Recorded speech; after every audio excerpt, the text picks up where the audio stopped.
ها د نبی علیه الصلاۃ والسلام خپل ذاتی نومونه سو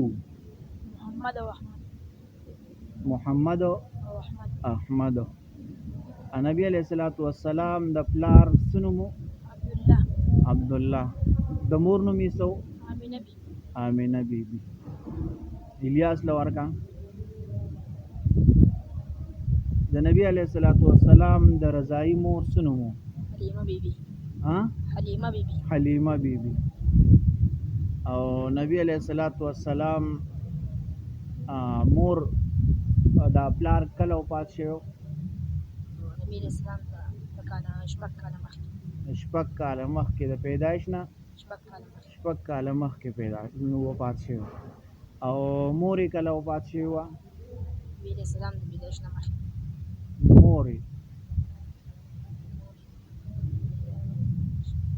میاشتې رسول سو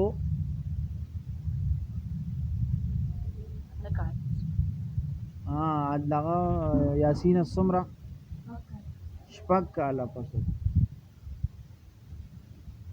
دغه لورکا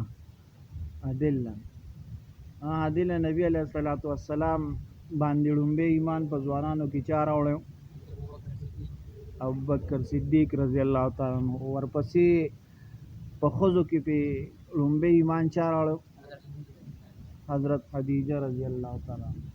او په دغه نابالغو کې ړومبی ایمان چا راوړی؟ حضرت علی رضی الله تعالی عنہ.